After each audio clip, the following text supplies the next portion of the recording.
안녕하세요. BCC의 최원영 목사입니다. 오늘은 2020년 10월 9일 금요일입니다. 돈이 많을수록 사람은 더 행복해질까요? 참 쉬운 질문이기도 하지만 또 결코 쉽지 않은 질문입니다. 돈과 행복의 관계는 많은 사람들이 궁금해하고 고민하는 이야기입니다. 과연 돈이 많으면 더 행복해질 수 있을까? 복권 당첨자들이 더 행복해졌을까라는 제목의 연구가 있었다고 합니다. 그 연구 결과 당첨자들은 1년 후가 되면 복권 당첨 이전처럼 처음의 상태로 되돌아갔고 그중 일부는 오히려 이전보다도 덜 행복해졌다고 합니다. 갑자기 엄청난 당첨금의 행복이 찾아오면 사람들은 화려한 대저택을 사고 또 멋진 자동차를 사면서 마치 더없이 행복해하는 듯 하지만 곧 이러한 것들에 익숙해지게 되고 더 이상 물질적 만족감을 얻지 못한다고 합니다.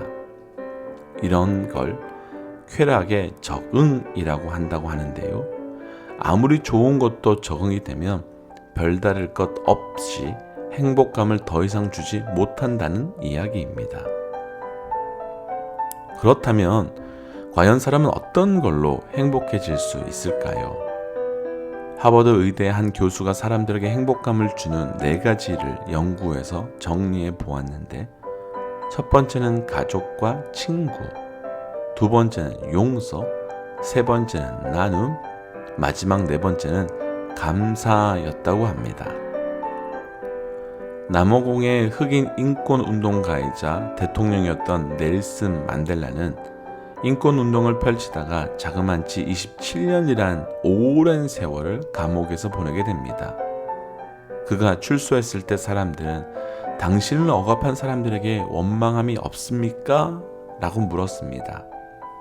그때 그는 이렇게 대답했다고 합니다.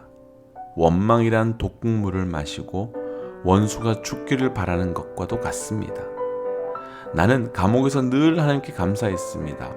하늘을 보고 감사했고 땅을 보고 감사했고 물을 마시며 감사했고 음식을 먹으며 감사했고 강제 노동을 하면서 감사했습니다. 다 아시는 것처럼 넬슨 만델라는 몇 년 후 노벨 평화상을 수상했고 그 다음에는 남아공 최초의 대통령이 되었습니다. 이제 2020년이 2달밖에 남지 않았습니다.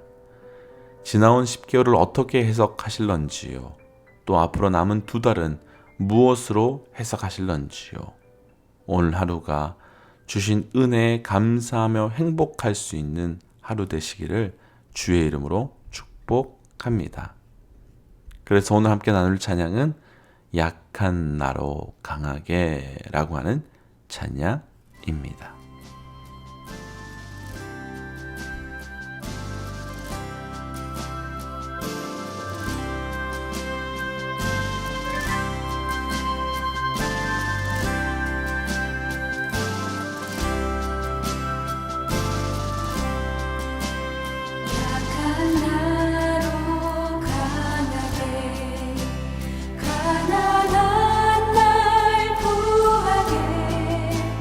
눈먼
예레미야 44장 20절에서 30절 말씀. 예레미야가 남녀 모든 무리 곧 이 말로 대답하는 모든 백성에게 일러 이르되 너희가 너희 선조와 너희 왕들과 고관들과 유다 땅 백성이 유다 성읍들과 예루살렘 거리에서 분향한 일을 여호와께서 기억하셨고 그의 마음에 떠오른 것이 아닌가. 여호와께서 너희 악행과 가증한 행위를 더 참을 수 없으셨으므로 너희 땅이 오늘과 같이 황폐하며 놀램과 저주거리가 되어 주민이 없게 되었나니 너희가 분향하여 여호와께 범죄하였으며 여호와의 목소리를 순종하지 아니하고 여호와의 율법과 법규와 여러 증거대로 행하지 아니하였으므로 이 재난이 오늘과 같이 너희에게 일어나느니라. 예레미야가 다시 모든 백성과 모든 여인에게 말하되 애굽 땅에서 사는 모든 유다 사람이여 여호와의 말씀을 들으라. 만군의 여호와 이스라엘 하나님께서 이와 같이 말씀하시되 너희와 너희 아내들이 입으로 말하고 손으로 이루려 하여 이르기를 우리가 서원한 대로 반드시 이행하여 하늘의 여왕에게 분향하고 전제를 드리리라 하였은즉 너희 서원을 성취하며 너희 서원을 이행하라 하시느니라. 그러므로 애굽 땅에서 사는 모든 유다 사람이여 여호와의 말씀을 들으라. 여호와께서 말씀하시되 보라 내가 나의 큰 이름으로 맹세하였은즉 애굽 온 땅에 사는 유다 사람들의 입에서 다시는 내 이름을 부르며 주 여호와의 살아계심을 두고 맹세하노라 하는 자가 없으리라. 보라 내가 깨어 있어 그들에게 재난을 내리고 복을 내리지 아니하리니 애굽 땅에 있는 유다 모든 사람이 칼과 기근에 망하여 멸절되리라. 그런즉 칼을 피한 소수의 사람이 애굽 땅에서 나와 유다 땅으로 돌아오리니 애굽 땅에 들어가서 거기에 머물러 사는 유다의 모든 남은 자가 내 말과 그들의 말 가운데에서 누구의 말이 진리인지 알리라. 여호와의 말씀이니라.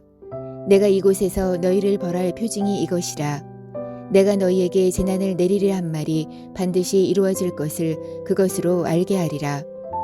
보라 내가 유다의 시드기야 왕을 그의 원수 곧 그의 생명을 찾는 바벨론의 느부갓네살 왕의 손에 넘긴 것 같이 애굽의 바로 호브라 왕을 그의 원수들 곧 그의 생명을 찾는 자들의 손에 넘겨주리라. 여호와께서 이와 같이 말씀하셨느니라. 아멘.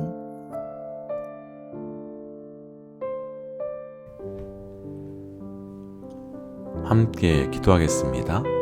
하나님, 오늘 하루도 우리에게 새로운 한날을 허락하여 주신 것 놀라운 은혜입니다. 하나님 말씀하여 주옵소서. 듣는 만큼 변하고 변하는 만큼 행동하고 행동함을 통하여 말씀과 성령의 열매를 맺어갈 수 있도록 우리 가운데 역사하여 주옵소서. 이 모든 말씀 예수님 이름으로 기도하였습니다. 아멘. 오늘 말씀의 제목은 하나님은 이라는 제목입니다. 우리 믿음의 동역자들께서는 하나님을 어떤 분이라고 고백하고 어떤 분이라고 선언하길 원하시는지요? 어떤 분에게는 한없는 사랑의 하나님, 또 어떤 분에게는 한없이 무서운 하나님. 아마도 모든 분들에게 각자 고백되는 하나님의 모습이 다 다르리라 생각됩니다. 그런데 중요한 것은 우리의 그 고백을 근거로 우리는 하나님을 해석하고 우리의 삶 또한 해석한다는 것입니다. 이스라엘 백성이 놓친 것이 바로 온전한 하나님에 대한 고백이었습니다. 오늘 말씀을 통해 이스라엘 백성을 구원하길 원하시는 하나님의 구원의 역사가 또 그 가운데 어떤 하나님이 역사하셨는지 함께 묵상하고 그 하나님의 깊은 은혜를 누려가시기를 주의 이름으로 축복합니다. 첫 번째 21절부터 22절입니다. 너희가 너희 선조와 너희의 왕들과 고관들과 유다 땅 백성들이 유다 성읍들과 예루살렘 거리에서 분향한 일을 여호와께서 기억하셨고 그의 마음에 떠오른 것이 아닌가. 여호와께서 너희 악행과 가증한 행위를 더 참을 수 없으셨으므로 너희 땅이 오늘과 같이 황폐하여 놀램과 저주거리가 되어 주민이 없게 되었나니. 아멘. 오늘 말씀에는 다양한 하나님의 모습이 등장합니다. 그런데 이 모습을 통해서 하나님께서는 우리에게 원하시는 것, 그것은 바로 우리 삶의 변화였습니다. 하나님께서 이스라엘 백성들을 향해서 심판의 메시지를 던지셨습니다. 그리고 무엇이라고 말씀하시는가 하면 내가 이제까지 심판하지 않은 것은 너희들의 죄악을 기억하지 못해서가 아니라 참았기 때문이라고 말씀하십니다. 그런데 이제 더 이상 참지 않으시겠다고 말씀하십니다. 이 말씀 가운데 오늘 말씀에서 나누고 싶은 첫 번째 하나님의 모습이 등장합니다. 바로 참지 않으시는 하나님입니다. 사랑하는 믿음의 동역자 여러분, 하나님은 한없는 사랑의 하나님은 분명하지만 사랑하시기 때문에 정말 완벽한 사랑을 갖고 계시기 때문에 참지 않으시는 분이심을 기억해야 합니다. 우리는 하나님에 대해서 이제까지 인자한 하나님, 사랑의 하나님, 그것만을 기억하고 그것만을 말하려고 합니다. 그런데 왜 오늘 말씀에서 하나님은 끝까지 참으신 하나님, 인자하신 하나님이 아니라 더 이상 참지 않으시는 하나님으로 나타나게 되는 걸까요? 그것이 바로 두 번째 하나님의 모습, 기억하시는 하나님이시기 때문입니다. 과연 무슨 이야기일까요? 하나님은 우리의 무엇을 기억하고 계신다는 걸까요? 하나님이 기억하시는 것은 우리의 죄악도 기억하고 우리의 불의도 기억하시지만 정말로 하나님이 우리 삶에 기억하시는 것은, 정말로 하나님께서 우리를 회복시키고자 기억하시는 것은 하나님이 우리를 처음 만드신 그때의 그 모습을 기억하시는 겁니다. 태초에 하나님이 우리를 창조하셨다고 말씀하셨을 그때의 그 모습, 하나님의 형상을 따라 완전하고 온전하게 지음받았던 그때의 그 모습을 기억하는 것이고, 그 모습을 하나님은 기억하시기 때문에 그 모습이 지금 우리의 모습과 너무 달라졌기 때문에 참지 못하시고 다시금 그때로 돌이키길 원하시는 것입니다. 바늘도둑이 소도둑 된다는 말이 있습니다. 저는 어렸을 때 어머니에게 거짓말을 하고 오락실을 간 적이 있었습니다. 집에 들어왔더니 이미 알고 계셨던 어머니께서 방 한가운데에 도마와 칼을 두고 팔목을 자르겠다고 하신 적이 있었습니다. 그때는 정말 무서웠고 그 사건으로 대학에 올 때까지 다시는 어머니 몰래 오락실을 간 적이 없었습니다. 그때 어머니께서는 우리 어머니가 도마를 들고 칼을 들고 아들 팔목을 자르겠다고 하는 것은 내가 어머니가 기억하고 원하시는 그 모습을 잃어버리고 도둑과 같이 거짓말하며 깨어지는 그 당신의 아들이 될 것이 걱정되고 염려되시기 때문에 무섭게 칼과 도마를 들으신 겁니다. 하나님께서 참지 못하시는 것은 그분의 인내의 한계가 왔기 때문이 아니라 더 참으면 우리가 넘지 말아야 되는, 돌아설 수 없는 그 선을 넘고 그래서 다시는 하나님의 형상, 하나님의 모습을 회복할 수 없는 거기까지 갈 것이 염려되었기 때문입니다. 이것이 우리를 향한 그분의 사랑의 표현입니다. 우리는 하나님의 형상을 따라 지음을 받았습니다. 그것은 단순히 외모의 이야기뿐 아니라 삶의 모습까지도 다 포함되어 있는 겁니다. 그리고 그 모습을 잃어버리는 것, 그 모습이 왜곡되어 가는 것은 그 누구보다도 하나님께서 가장 슬퍼하십니다. 왜냐하면 우리는 그분을 따라 지음받았기 때문입니다. 하나님이 정말로 우리 삶에서 참지 못하시는 것, 그것은 바로 우리 삶에서 하나님을 닮은 형상과 모습이 사라지고 그분과 멀어지는 삶을 사는 것이고, 그래서 오히려 우리 삶에 무섭고 두렵지만 참지 않으시는 하나님, 기억하시는 하나님께 오히려 우리가 감사할 수 있는 것입니다. 오늘 하루가 그 하나님 앞으로 한 걸음 더 가는 하루 되시기를 축복합니다. 두 번째 하나님은 24절, 25절입니다.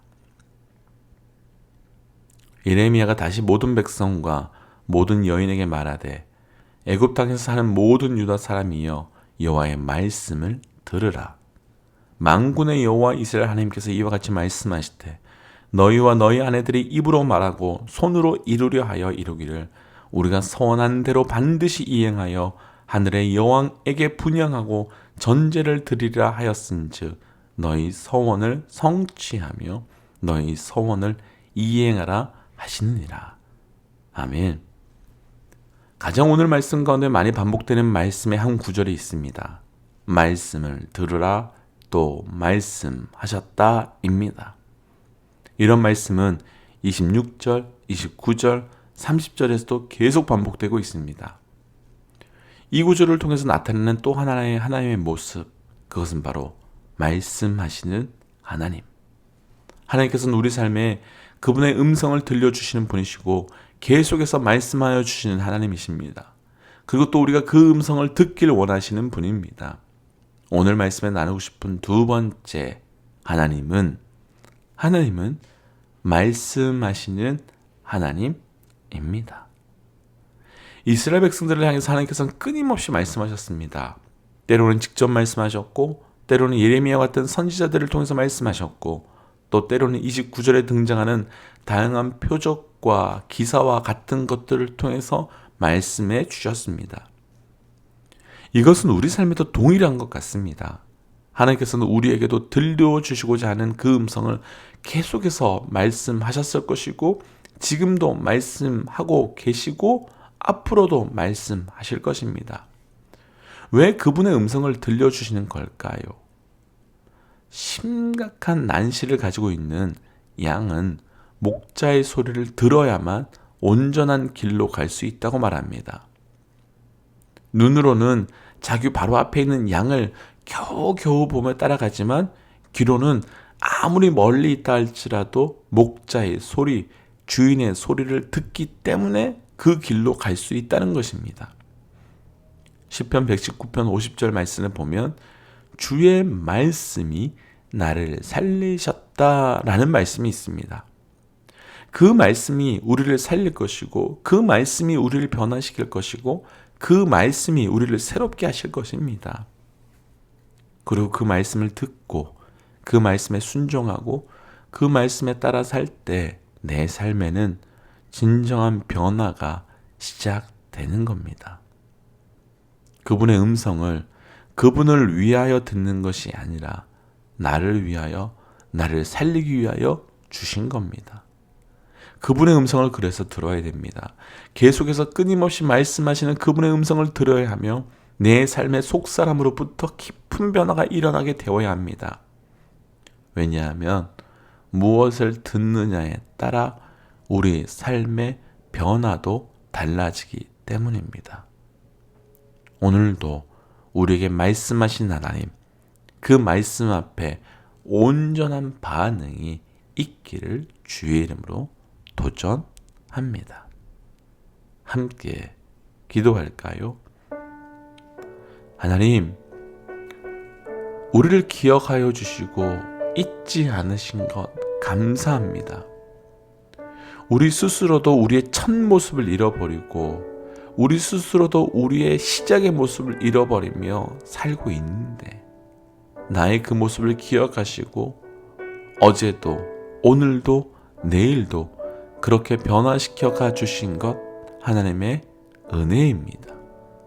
하나님, 오늘도 말씀은 하시는 그 하나님의 음성 앞에 온전히 반응하며 그 말씀 앞에 우리가 기억하시는 하나님을 따라가는 그런 삶이 되도록 인도하여 주시옵소서.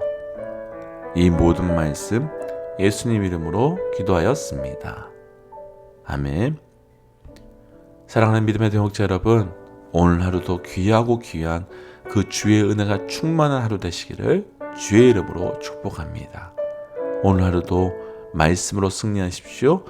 지금까지 BCC의 최원영 목사였습니다. 하나님은 살아계십니다.